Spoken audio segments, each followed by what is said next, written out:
The impact shattered the air in our cramped living room, my back slamming against the drywall with a crack that echoed like thunder in my skull. Pain exploded through my ribs, hot and electric, as Dad's meaty hands released my collar, leaving me crumpled on the threadbare carpet, gasping. His face, twisted in rage, hovered above me like a storm cloud, veins bulging in his neck, eyes wild with that familiar, unhinged fury I'd seen too many times, but never directed at me like this. "You ungrateful little shit," he snarled, spittle flying from his lips. "Family comes first. Always." My sister, Lily, stood frozen in the doorway, her manicured nails digging into the doorframe. Her expression a mask of feigned surprise that didn't quite hide the smug glint in her eyes. The job interview I'd fought for, the one that could finally get me out of this suffocating house, was slipping away, and in that moment, as blood trickled from a split lip, betrayal burned hotter than the bruise blooming on my skin. I wasn't just hurt. I was awakened.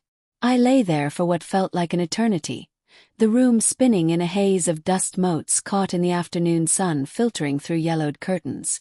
The metallic tang of blood filled my mouth, mixing with the stale scent of Dad's cheap aftershave that clung to everything in this house. My phone buzzed on the coffee table, the alarm reminding me of the interview in 30 minutes. Across town, no less. But how could I go now? My shirt was torn at the shoulder, and my vision blurred with unshed tears of rage. Not sadness, no. This was pure, searing anger, the kind that coils in your gut like a serpent ready to strike. Dad stormed off to the kitchen, muttering about teaching respect, while Lily sauntered over, her high heels clicking on the linoleum like judgmental ticks. "Oh, Alex, are you okay?" she cooed, kneeling beside me with that saccharine voice she reserved for when she wanted something. Her perfume, overly sweet like rotting flowers, made my stomach churn. I pushed myself up on elbows that trembled, ignoring the sharp stab in my side. "Why do you have to make such a big deal out of it? It's just the mall. I needed a ride, and you're always so selfish." Selfish. The word ignited something primal inside me. I'd spent years bending over backward for this family, driving Lily to her endless shopping sprees, covering Dad's bar tabs when he drank away his paycheck, even skipping college classes to help Mom with her episodes before she left us 2 years ago. And now, on the day of my first real shot at independence, a junior developer position at a tech firm that paid more than Dad's factory job ever would, they expected me to drop everything? For a mall trip. I wiped the blood from my lip with the back of my hand, staring at her. "Get away from me," I whispered, my voice low and steady, surprising even myself with its calm. Inside, though, a storm raged.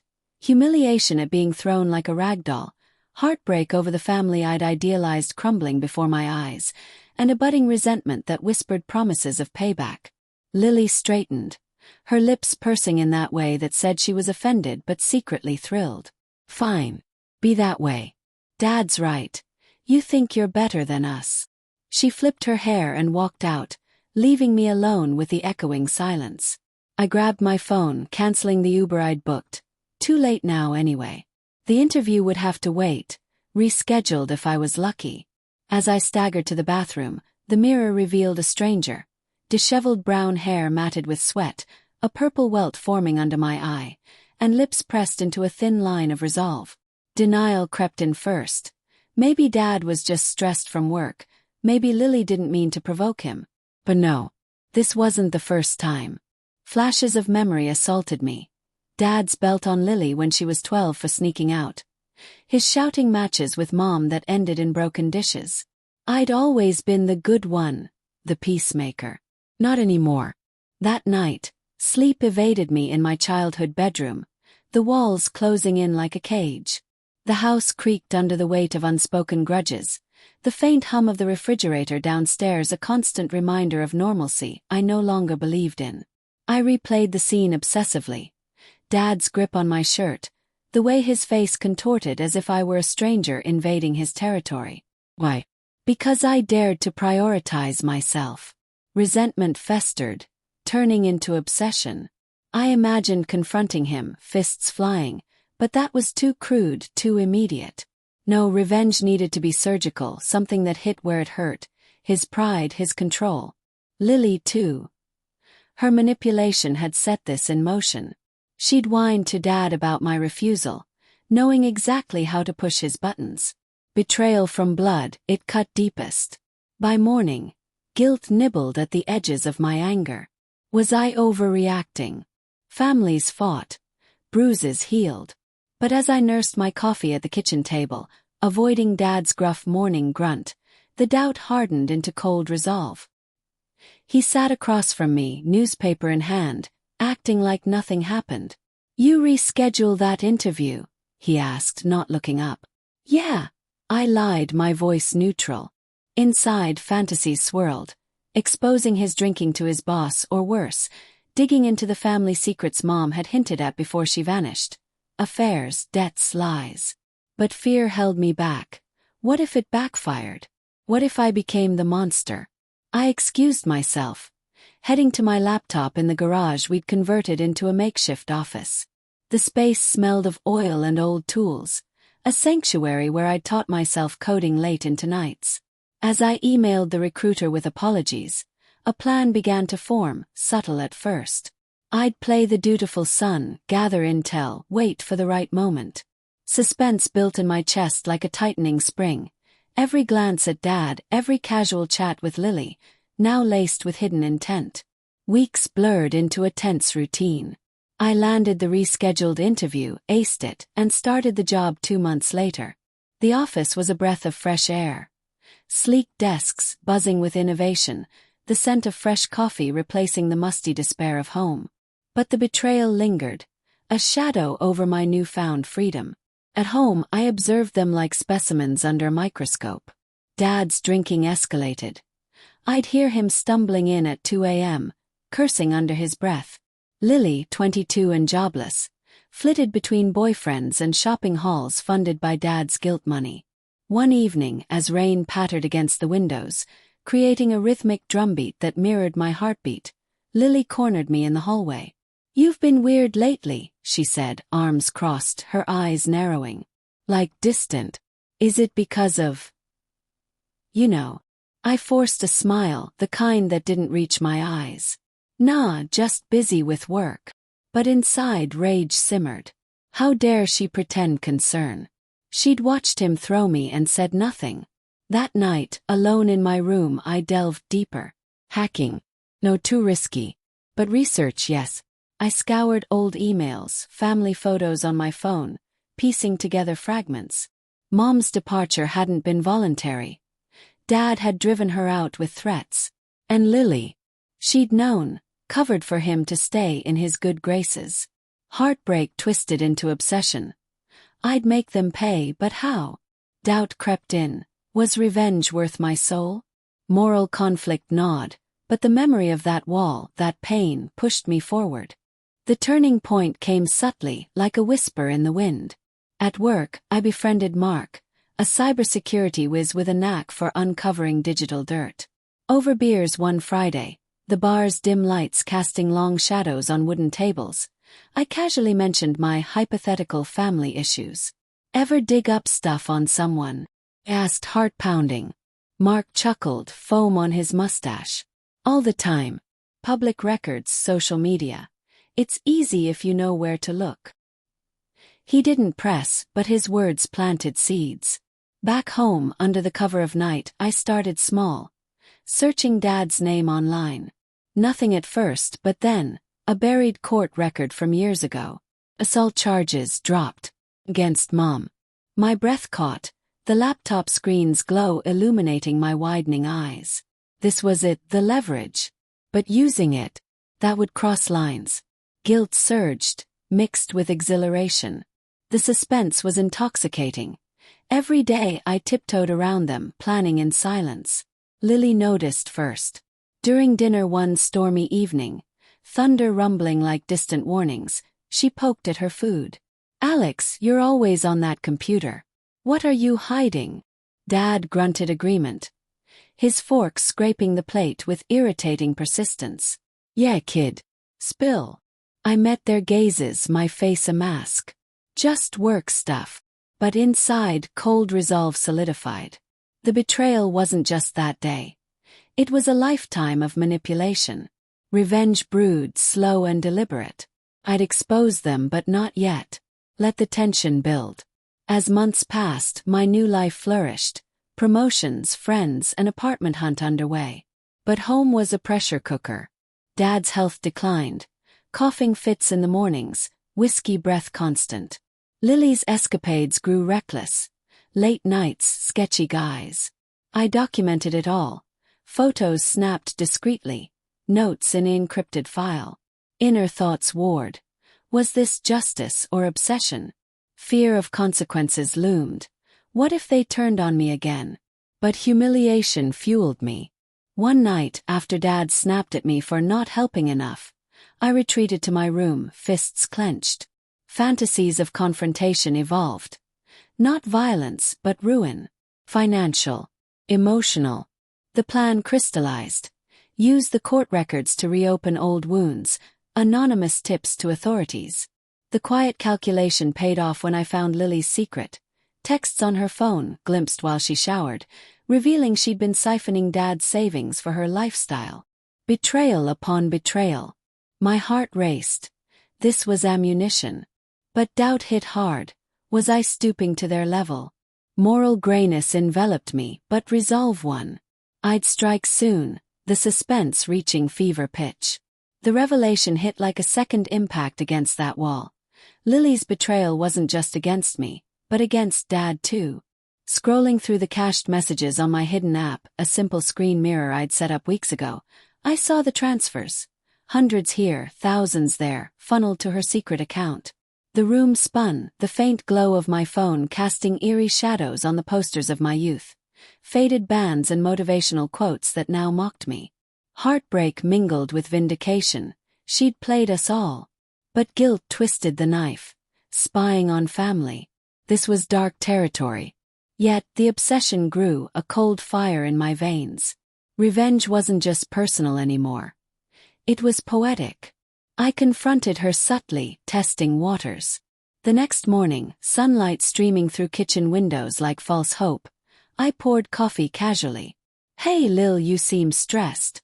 Money tight."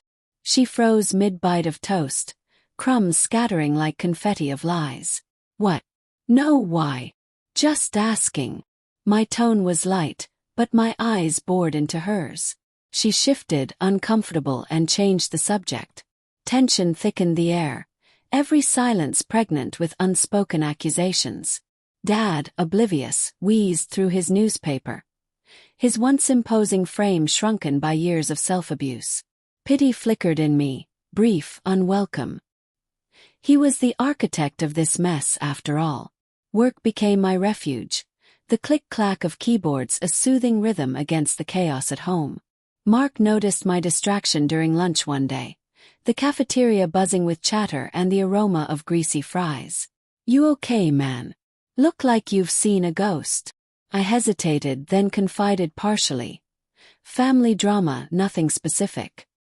He nodded, offering tips on digital forensics. That night, under a moonless sky that mirrored my mood, I dug deeper. Bank statements hacked. No, too illegal. But public records expanded. Dad's old assault case linked to unpaid child support from a previous marriage. A half-sibling. The plot thickened, suspense coiling tighter. Inner conflict raged. Expose this and I'd shatter lives, including my own. Fear of backlash loomed. Dad's rage, Lily's manipulation turning vengeful. But resentment overpowered. They deserved it. The plan evolved. Anonymous emails to Dad's boss about his drinking, tips to the bank about Lily's fraud. But first, gather more. I feigned reconciliation, inviting Lily out for sibling bonding. We drove to the mall. Ironic, yes, the same one she'd demanded that fateful day. The parking lot hummed with engines, exhaust fumes mingling with her perfume as we walked. "Remember when you refused to drive me?" she teased, linking arms. Forced a laugh. "Yeah. Water under the bridge." But inside, fury boiled. Over pretzels in the food court, neon lights flickering like warning signs, I probed. Dad's been rough lately. Think he's hiding something. She shrugged, but her eyes darted. Who knows? He's always been intense. Her words dripped with evasion, heightening my suspicion. That evening, back home, thunder rumbling ominously, Dad cornered me in the living room, the same spot where it all began. The carpet still bore faint indents from my fall. "Son, we need to talk." His voice was gravelly, laced with whiskey. I regret what happened, but you gotta understand. Family sticks together." I nodded, suppressing rage. "I get it. But I didn't." This was manipulation, not apology. Doubt assailed me. Was revenge making me cold? Moral ambiguity blurred lines. I'd become the schemer. Weeks later, the first strike. An anonymous letter to Dad, hinting at Lily's theft. I mailed it from work, heart pounding as the envelope slipped into the box. Suspense built agonizingly. Days passed with bated breath. Then the explosion. I arrived home to shouting, Dad's bellows shaking the walls, Lily's sobs piercing the air. "You thieving bitch," he roared, glass shattering somewhere. I played innocent, rushing in. "What's going on?" Dad thrust the letter at me, face purple. "Someone knows about her stealing my money." Lily glared daggers, suspicion flickering. Tension crackled. I feigned shock, but inside exhilaration surged. Guilt followed, seeing her cry, him unravel. Was this justice or cruelty? Retaliation escalated slowly. Lily confronted me privately. Her room a mess of clothes and makeup, the scent of desperation thick. "You did this, didn't you? That letter, it's your style." I denied it calmly. "Paranoid much?" But her words planted seeds of fear. What if she fought back? Obsession deepened. I monitored her, discovering her affair with Dad's boss. Perfect leverage. The plan shifted, exposed that ruined them both. Dad's decline accelerated. Doctor's visits revealed liver issues. Pity warred with resentment. One rainy night, as wind howled like tormented souls, he confessed fragments. "Your mom." I drove her away. Regret it every day. Heartbreak hit anew. "Why tell me now?" "Feelin' my age." His eyes, red-rimmed, begged forgiveness. Moral conflict peaked. Forgive or destroy. But the wall's memory, the betrayal, tipped the scale. Climax brewed. I sent evidence of the affair to Dad anonymously. Photos snapped discreetly. The house erupted again, but this time Lily fled, bags packed, screaming accusations. Dad collapsed, hospitalized. Alone in the empty home, echoes of their fights lingering, guilt overwhelmed me. Had I gone too far? The twist came via a letter from Mom, forwarded by an old address. She'd known everything, left to protect me. But in her words, a bombshell. Dad wasn't my father. Lily's schemes. Partly to claim inheritance. Betrayal's layers unfolded. My revenge had uncovered truths that shattered me. In the hospital, Dad, frail, tubes snaking, whispered, "Forgive me, son." But I wasn't his. Cold resolve faded to hollow victory. Revenge's payoff, freedom, but at what cost? As I walked away, rain washing the streets clean, unexpected consequences loomed. Loneliness, but also liberation. Poetic justice, bittersweet.